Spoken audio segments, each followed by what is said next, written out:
they don't have the same waste management infrastructure that we do. However, they have the same persistent products that we do. They have the same plastics, but they don't have ways to deal with it. And we have broken ways of dealing with it. So there's a lot of work that needs to be done in terms of looking at the solution. I'll talk about that a little more later. But just to give you an idea, and this is the first time I'm gonna try to make this comparison, because I saw 100 tons of plastic at a recycling center a few weeks back. So 100 tons of plastic was probably, I would say, the size of this room. That's what it kind of looked like. So if you can imagine that, 100 tons, we're talking about 8 million. Now you can sort of start to visualize volume was, you know, what that could look like. So it's a lot of plastic. I wanted to touch on this quickly because we're talking about how plastic is impacting the ecosystem and how it's traveling throughout our oceans.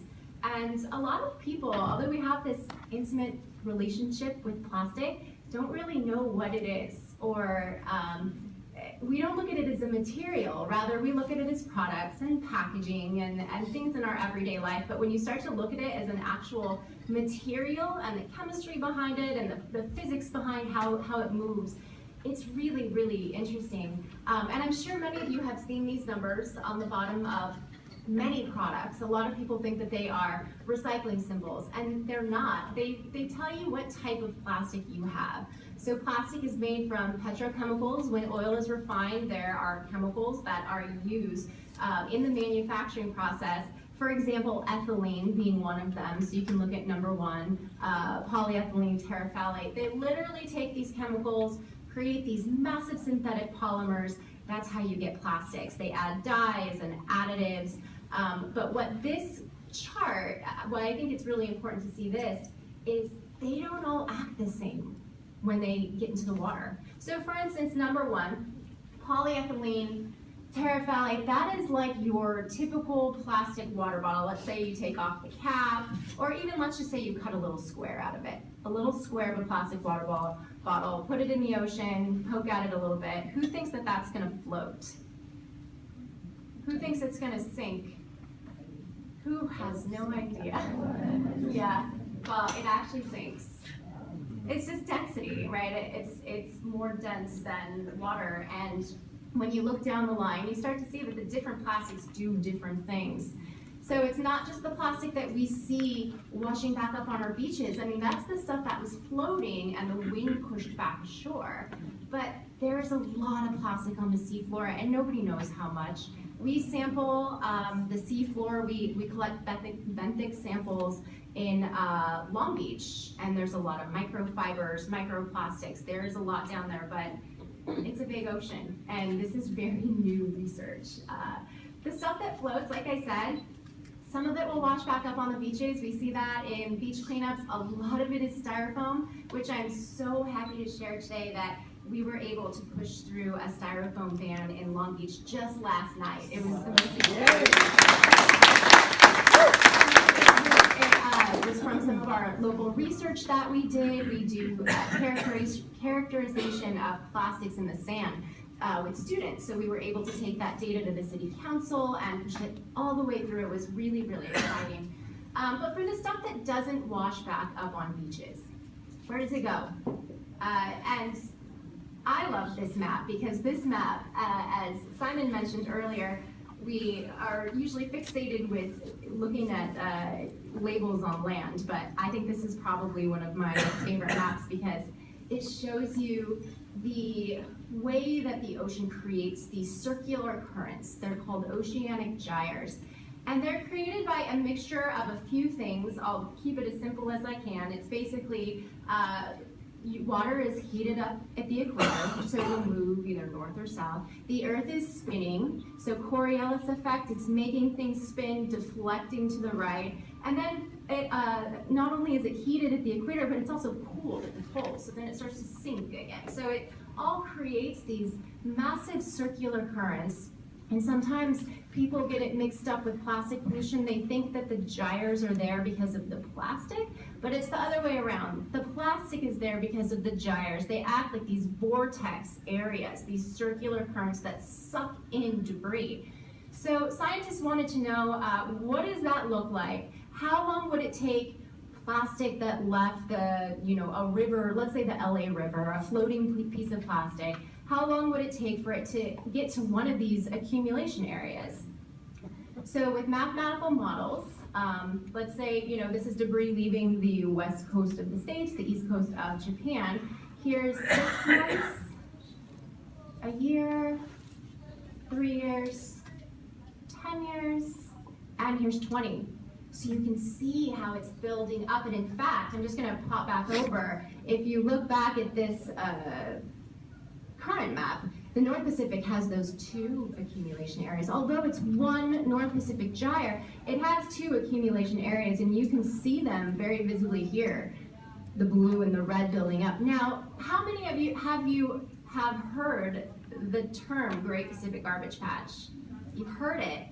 It's something that the media has really grasped onto. It was something that they used to try to create this a vision for people to actually see, because as you can see in the jar that's going around, the state of this issue it's a lot different. It's not an island. It's not something you can get out and walk on. Rather, it's plastic soup. And this is the Great Pacific Garbage Patch. What's here? This is the Great Pacific Garbage Patch. Now, it's a global problem. This is the Great Pacific Garbage Patch. Everywhere that you see the orange and the red, that's where the plastic has accumulated. It's where the colleagues' samples have been taken. Even NOAA had been taking samples. It's a global issue, and it's really scary.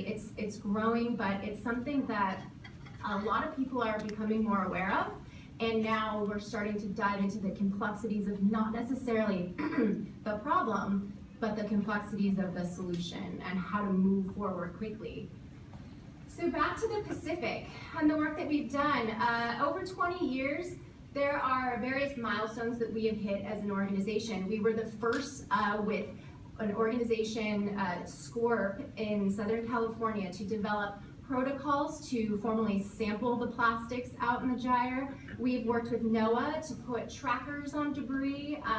Just in 2014, we wrapped up a 15-year retrospective study where now we're looking at trends and changes, and it's complex. All of the variables when you're out in the ocean, from sea state to atmospheric conditions to the way the currents change, or certain anomalies, maybe El Niños, and the list is endless. But the work is so important over long periods of time, and we were the first organization to start it, and we continue monitoring. Every 4 or 5 years, we go out to our study area and we build on what we did the year before. So in 2019, we'll be working with researchers because these accumulation areas, with the atmosphere, the changes in the atmospheric conditions and the pressure, they kind of move and they change shape. Maybe they shrink and they grow, and it's almost like you can imagine the eye of a hurricane, how that sort of moves around. It's sort of a similar idea.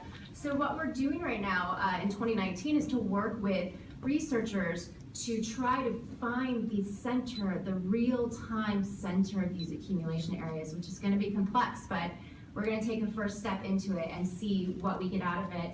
But I did want to show you a couple of visuals of what it looks like out there. So this is just a quick video. This is what it looks like when you're in a dense area of accumulation out in these gyres. And by the way, the one that we study is about 1,000 miles from land. It takes about a week to get there. We sample a week, 2 weeks, depending on what the research design is, and then a week home back to California. But this is what it looks like on the surface. This is 1,000 miles out? 1,000 miles out, yes.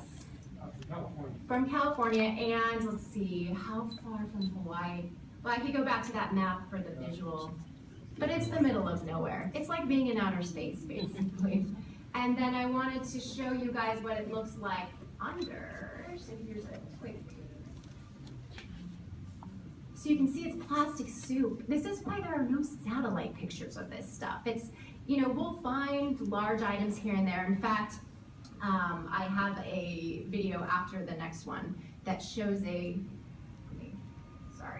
there we go, that's a little bit better. That shows what some of the macro debris looks like, but the majority of the stuff out there is the size of a grain of rice. It is tiny, and the reason why, it's not because it's biodegrading, it's because it's photodegrading, right? The sun, the same UV rays that burn your skin, it dries plastic out, it makes it brittle, and then you add that into the wave action and the salt and just everything happening in this dynamic environment, these products are just obliterated, right? They're turned into these tiny pieces that are now being ingested by literally everything because it's small enough to be ingested by everything. Scientists are now, they've started with macroplastics, we went to micro, which was everything 5 millimeters or less. Now we're looking at nano, which is something our organization can't even get involved in because we don't have the equipment, the expertise. We sit there right at the 5 millimeter area.